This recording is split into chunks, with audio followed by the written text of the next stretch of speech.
te permite ver a detalle cómo son los cristales, las rocas, bien usado para fission track, ¿qué más? Utilizamos MEV, difracción de rayos X, obviamente petrografía orgánica e inorgánica, sísmica, registros de pozo, todo lo que por regla se usa en las actividades de prospección de petróleo se va a utilizar en el CCS, siempre.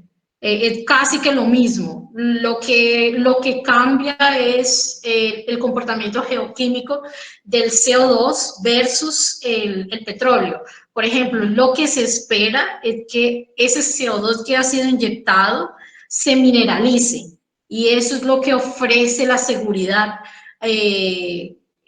a lo largo del tiempo, es lo que ofrece el CCS, pero no hay estudios que cuantifiquen exactamente cuánto tiempo demora ese CO2 para convertirse en un mineral, sea calcita, sea en dolomita, no sabemos. Esos son estudios que necesitan ser desarrollados. ¿Qué más? Quiero por aquí. Hay muchas preguntas. Stephanie, gracias por tu charla. ¿Cómo es el manejo que se está haciendo para evitar la filtración de los CCS contenidos en el fondo marino, puesto que ha sabido clasificación? Ok, aquí, esta es una pregunta de Jonathan, es bien interesante porque una de las soluciones que se propuso, Mandioquiña no, lo siento, una de las soluciones que se propuso de CCS fue hacer lagos submarinos de CO2. Eso existe y eso fue hecho. No sabemos, yo no sé, no tuve acceso a eso, no investigué porque no era el tema de mi tesis, investigarlo, pero no sé cómo es afectado o cómo fue ese control de basamento de CO2 en el fondo marino. Tiene que ver por densidades, porque el CO2 se vuelve, con la profundidad el CO2 se vuelve más denso, entonces no sería soluble, pero tú tienes en contrapartida que cuando tú inyectas CO2 en acuíferos salinos, él sí se solubiliza en esa agua. Entonces, no sabemos si es la salinidad de los mares en comparación con la salinidad de los acuíferos salinos, que haya la diferencia. Pero sí, es una pregunta importante. Es bueno saber esto. ¿Cómo podríamos capturar el CO2 que se produce en las explotaciones carboníferas subterráneas? ¿Y qué uso le podemos dar?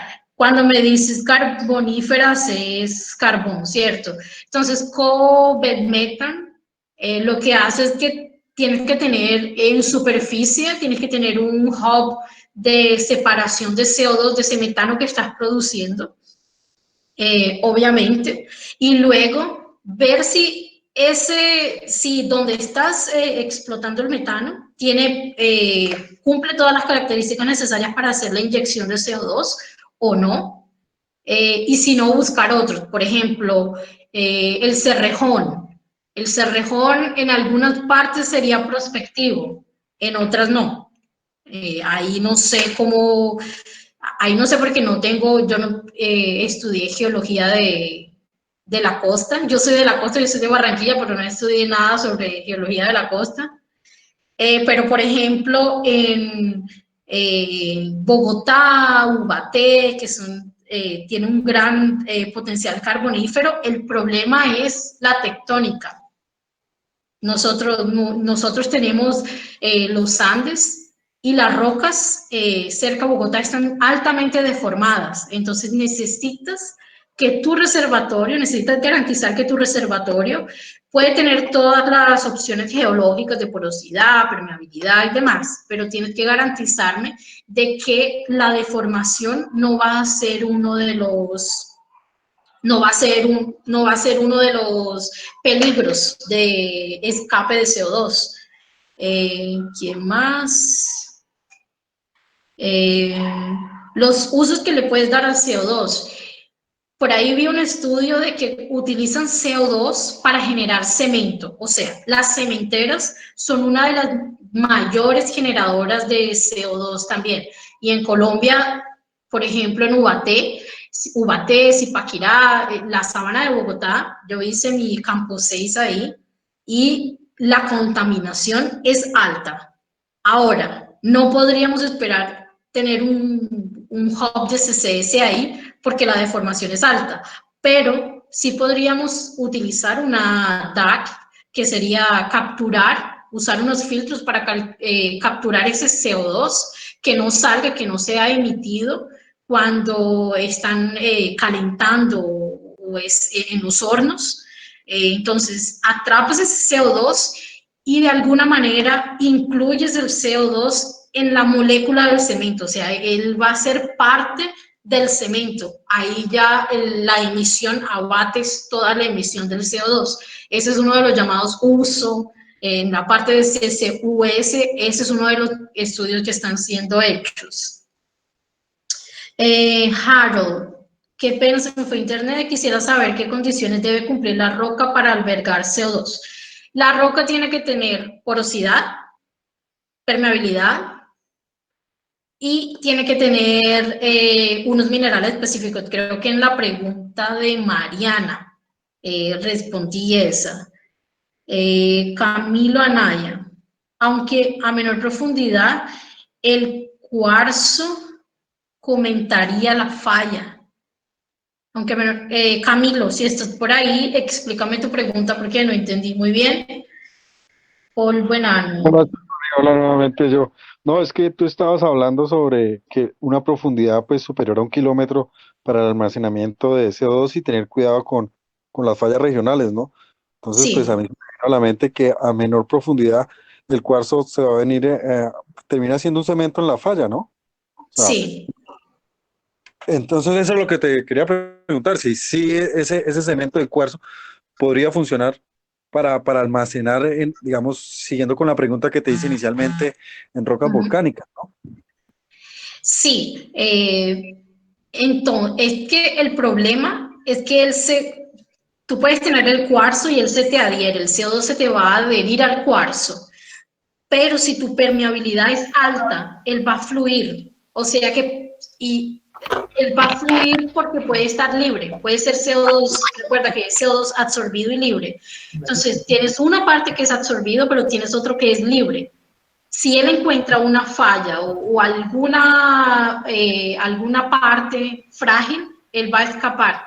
Por eso es que es tan complicado que no es solamente por el cuarzo, tiene que ver que tiene que cumplir las otras condiciones también. Alguien, no sé quién está hablando, alguien estaba hablando, no sé quién era, pero quien estaba hablando podía hablar.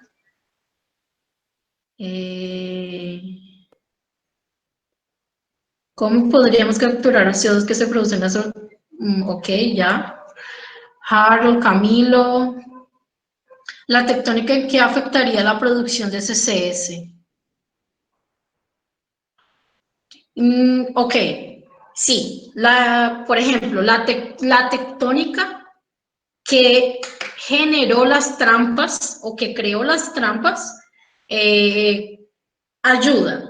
Esa es una, porque ayuda para que tú tengas reservatorios. Ahora, la neotectónica, lo que pasa una vez tú inyectaste y lo que va a pasar después es eso lo que uno tiene que intentar predecir para que no tengas ese problema de escape de CO2 al ambiente. Si no garantizas o no tienes bien unos estudios geomecánicos que aseguren la integridad de tu reservatorio, entonces entonces el CCS no tendría cabida, ¿sí? Lo que uno tiene que ver es la tectónica antes y la tectónica después. Nosotros no sabemos, por ejemplo, en Ecuador, no sé cómo es la tectónica de ustedes, no sé cuáles son las fallas, no sé dónde estén sus mejores reservatorios, ¿sí? Entonces tienen que ver, por ejemplo, si es de los Andes hacia Brasil, puede que tengas unos reservatorios con buena prospectividad o media prospectividad, con una capacidad de inyección baja. Y puede ser que hacia offshore tengas los mejores reservatorios, pero nosotros estamos en la zona de fuego del Pacífico. Entonces, no me puedes garantizar una seguridad de una operación de CCS. Ese es el problema de la tectónica o de la geomecánica que tienen que tener en cuenta. Pero dale, estudia y me llamas y me compartes a ver qué se puede hacer.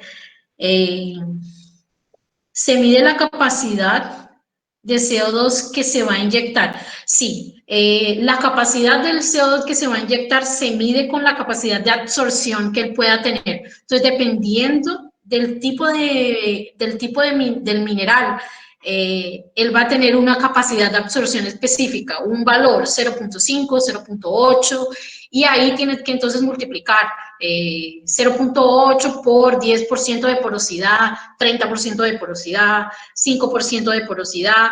Si vas a hacer un fracking, entonces tienes que ver cuánto es que va a crecer tu porosidad para hacer eso. Son cálculos de rutina. ¿Qué más?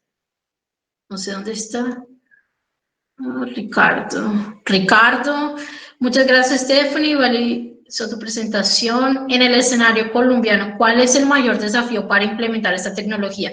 ¿Sabes si en Colombia se ha adelantado algún proyecto o si hay alguna idea para entrar en este mundo? Luis, que yo sepa, hay un chico que no me acuerdo del nombre de él, y es el único estudio que encontré en Colombia, estudio colombiano sobre potencial de CCS colombiano. No existe. El otro que fue hecho lo hice yo para presentar allá en el Congreso, pero fue muy somero. O sea, no está siendo hecho, no sé por qué no lo están teniendo en cuenta. Es una solución y no sé si todavía tú estás ahí en la universidad, podrías hacer una tesis en el tema y hablamos sobre cómo podríamos hacer convenios entre la Universidad de San Pablo y la Nacional. No sé en qué universidad estás. Se me fue, ok. Zulia, mi profe, bueno, mi profe del colegio estaba conectada.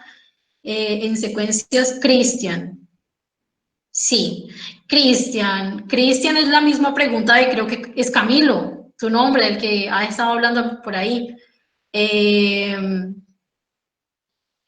sí, sí se podría almacenar, pero yo nunca he estudiado y creo que los estudios en ese campo son menores. ¿Por qué? Porque hasta el momento es sumamente caro la tecnología del CCS, es sumamente cara. ¿Y quién tiene el dinero para explorar? Son las petroleras, ¿sí? Los gobiernos no tienen la capacidad monetaria para explorar esta opción. Entonces, es por eso que siempre está ligado al petróleo. Generalmente todas las investigaciones, desarrollo de tecnologías y demás está ligado al petróleo porque tienen el dinero para invertir. ¿Ok? Oscar, qué pena, ¿me podrías repetir la... Oye, Oscar, yo no soy profesora. Empezando por ahí, yo todavía soy estudiante, no soy profesora. La respuesta a la contaminación ganadera. No, dije que yo no tengo datos robustos sobre la ganadería. Primero, no es un tema que a la energía le importe mucho, entonces no está siendo bien estudiado. Y la otra es que nuestros gobiernos no tienen un seguimiento real o robusto de cómo es que son las emisiones de cada sector. Entonces, la contaminación ganadera, sí, por cierto, contamina, Yo he visto por ahí algunas diapositivas o algunas presentaciones donde dice que la contaminación ganadera es mayor que la contaminación del petróleo. Yo creo que eso es muy